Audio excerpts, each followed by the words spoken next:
Like many people in this world, I hate mosquitoes. On a recent trip to Colorado, we came across a mosquito-infested campsite. Our friend Braden had this mosquito net that attached to the back of his truck. It was really cool. I'm so glad that he had this. It fit the seven of us, but the setup time was very involved. I would say it took about 5 to 10 minutes. It's definitely not a one-person job, at least not easily. But it gave me the idea to attach a mosquito net to my self-supporting 180-degree awning. You could take this mosquito net that's actually made to drape over a king-size bed and attach it to whatever. Hook it up to a gazebo, to your Easy Up, or attach it to the roof rails of your overland vehicle and a nearby tree. I am all about eliminating redundancies, especially with overlanding gear or camping gear. I don't need a special Easy Up that has a mosquito net already built into it. I have this 180-degree awning that provides a lot of structure already. So anyways, let me go ahead and unbox this mosquito net, and I'll show you how I connected it to my side awning. I purchased the mosquito net with my own money, and it was only $24. If you're wondering why I got it with 4 openings, it was simply the largest mosquito net available that I could find. The slits sound like a good idea, but if there's ever a problem with the wind blowing them open, then I could always just use like a magnet or a clip to hold the slits closed. Alright, because my loud microphone sounds so terrible, I'm just going to go ahead and narrate over this. There you go, I ripped open the package, and it's a mosquito net. No surprises. Nothing fancy, nothing that disappointed me. So at this point, I'm going to go ahead and open up my self-supported 180-degree awning. It happens to be made by Overland Vehicle Systems, but there's a lot of other brands out there to pick and choose from. There's slight differences, so you should shop around for the features that fit you best. It's still wet from Colorado, which was 3 weeks ago. So I think I probably caught it before... Yeah, I caught it before mold could develop, which is a good thing.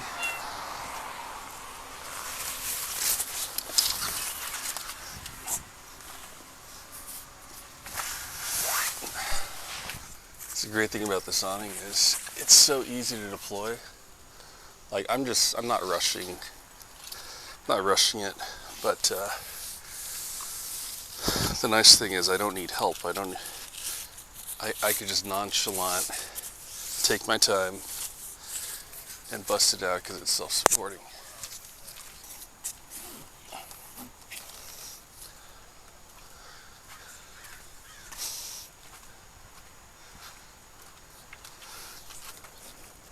Alright, so the next thing I'm going to do is I'm going to grab some clips that I keep in my car.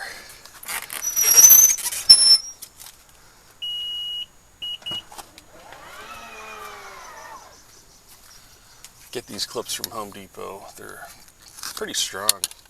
Let's grab 4 of them. That should do the trick. For your viewing pleasure, I'm going to speed this up. And plus, I was breathing heavily through my mouth, and you don't want to hear that. Anyways, I am struggling trying to figure out what side is up and what side's down, so I recommend that you either use like a grease marker or spray paint, or just tie like a colored knot or ribbons on the edges. That way you could identify which way is up and which way is down. So here I am clipping away. I'm finding that this isn't the optimum setup. Some sides are kind of riding up high, and mosquitoes could fly under there. So I figure out that, oh, okay, so this is meant for a king-size bed. Let's clip it in a square. And after the adjustments, the shape is better. You'll see that there is a droop, and it's causing the slit to open up. If you take a clip and support the mosquito net right there at the center, then that slit will go away. Basically, get rid of the droop. And that's all there is to it. You'll see that the floor is kind of flopping around. Just weigh it down with something. Use magnets or a heavy clip. Anyways, I really hope you found this video useful, and I hope you have a mosquito-free camping experience.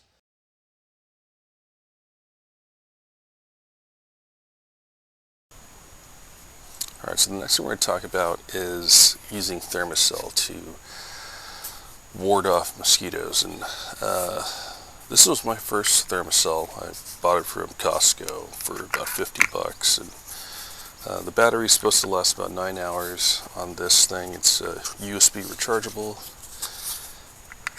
and then it uses these little cartridges. Now, I gotta tell you about the cons. I actually moved over to the old school gas powered Thermacell because I ran into issues with this. First of all, the whole battery thing. You're using it, and the next thing you know, it's out of battery. And you could take like a power pack to recharge it, but I don't know. It's kind of, to me, kind of inconvenient. And so it also, so that's kind of a minor complaint. The major complaint is that it comes with these cartridges. So this one will last for, let's say, about like 12 hours or so. And the problem is when you insert this cartridge, close it up, it will continue to leak and I think maybe even evaporate, because it's a liquid. It just has like the liquid that gets heated up by this base unit, and then it emits a fume. But I think just hanging out here with this base unit not even on, it still evaporates. And so if you forget that this is in here, in my opinion, most people will probably forget, this little $20 12-hour little cartridge is ruined and wasted. That's kind of what happened on my last trip. It's gone now. Especially since we're driving off-road, and this thing is pretty secure. I have it in my car in a little cubby, and but it's probably shaking around like this and getting sloshed up, and so the cartridge is done. I could go buy another one, but just such a pain. So I'm not a fan of this.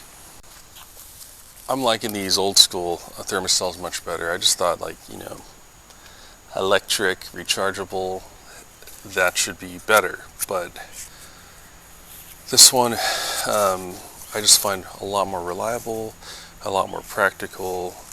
It's more portable. It's dependable, because this thing is powered by these butane fuel packs.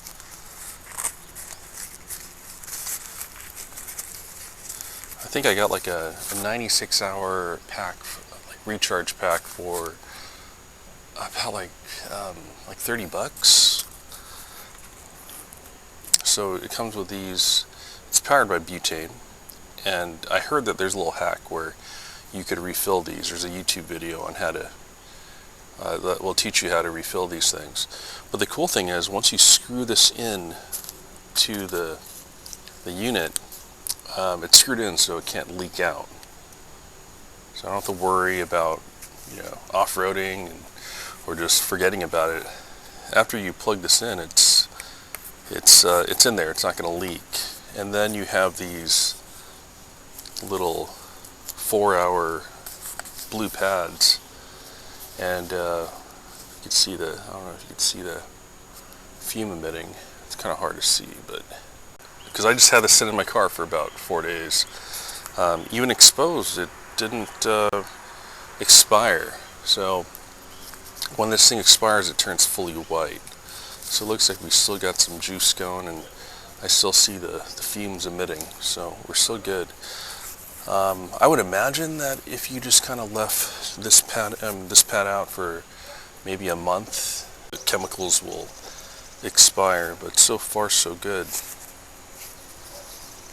Yeah, so anyways, yeah, that's what I wanted to share on this video, because I hate mosquitoes and it's a big problem when you go camping. Alright, well, anyways, thanks for watching, and I hope you have a mosquito-free adventure.